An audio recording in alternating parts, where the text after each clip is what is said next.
First time I saw Wayne was from a distance back in Roma. He didn't see me. I was only 15. Not long after, everyone knew he was sitting on the hill behind the goalposts. They told me about this kid who was a bit special, so I went to a junior carnival in Ipswich to have a look. I remember seeing those white bow legs. I got the message he wanted to meet me. Walking over to the hill, I'm thinking, what's he going to say? What am I going to say? He said, take a seat. From the beginning, I knew he wasn't just another kid. He always had time for me. We have similar personalities. We think rather than talk a lot. Lots of kids have the ability, but not all have the brains to make it work. Together, we won 4 premierships, and the last one, 2006, Darren was the captain. He drove them on the field, and I drove them off it. As captain and coach, we spent a lot of time together, confided a lot. That win in 06 meant a great deal to both of us. I hear every player say he's like a father figure. You know he cares for you. Whenever you have questions about football or about life, you go to Wayne. After Wayne's last game as coach of the Broncos, I remember seeing him out there with Justin. It was something else. That was always about the fans, and you've been wonderful to the club, the players and myself, and I thank you very, very much. I got a lump in my throat.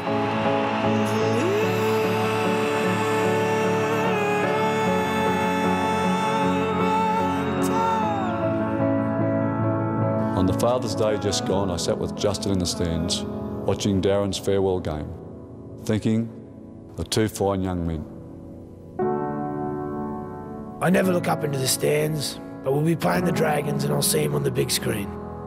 Have to say his expressions haven't changed much. We have a great respect for one another.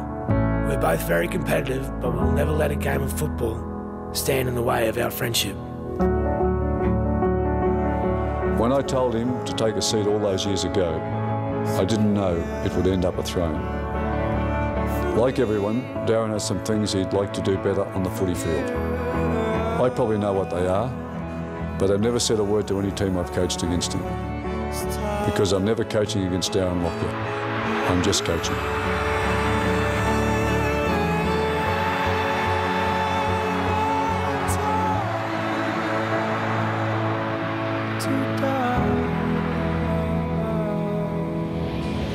For 17 years, the careers of super coach Wayne Bennett and the sheer superstardom of Darren Lockyer have entwined to light up the biggest stages of rugby league. For most of those years, they worked closely together at the Broncos. And even when Bennett switched to the Dragons, they remained more than just mates. Tonight, in the boom or bust spirit of sudden death football, only one can walk away a winner.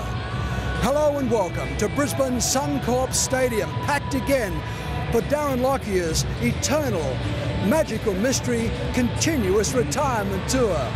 It's the Brisbane Broncos up against the St George Illawarra Dragons, both battling for survival. What a matchup this is. Right now, let's join our panel of experts headed up by Peter Sterling. Peter, last night we had a heartbreaker. What's in store for us tonight?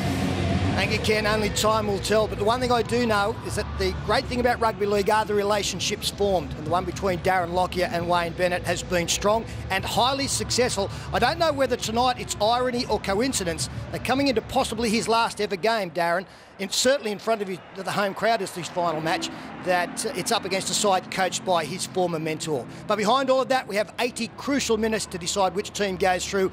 And after the drama at the Sydney Football Stadium last night, I'm not quite sure what night we are in store for, but maybe these men can help me. I'm joined by Wally Lewis and Phil Gould. Good evening, gentlemen. And being north of the border here, Wally, you've had a lot of contact with Darren Lockyer. You've seen a lot of him. It seems to me that he is more relaxed coming into this game than before some of the other celebratory occasions that he's been involved in recent weeks. What's your impression? Peter, I think most people, 9 out of 10, would be struggling to accept the pressure and deal with it successfully off the football field the way that Lockyer has been doing. Every training session so far, he's been absolutely mobbed by the children and the press alike, but he seems to have handled it quite comfortably. He knows it's his final year in rugby league and he just wants to be able to mop it all up, enjoy everything. But the one thing that he knows he has on his side is vast experience, and that certainly can't be replaced on the field. Gus, Wayne Bennett brings the reigning premiers up here, and the cold hard facts tell us that they've won 4 of their last 14. You watched them last week, they led at half-time, got beaten 21-12 by the Tigers. Are they struggling as much as those statistics might indicate? They are, Peter. Look, to be honest, it's a long time since I've seen them play to their best. They were outstanding earlier in the season. I can't put my finger on it. Looking at this team tonight, 1 through 17, it's a good-looking side. They're just not playing to their best. They won their last 2 games of the regular season, and I thought they were warming up to something, but extremely disappointing last week against the Tigers. Now, I think it comes down to attitude, and I'm going to put the heat on one player. That's their fullback, Darius Boyd. When the Dragons were going well last year and earlier this year, Darius Boyd was charging the ball back at 100 mile an hour, knocking players out of the way. He was setting up tries. He was aggressive in his attack. He was brilliant in his defence. I haven't seen that in the back half of the season. Why, I don't know.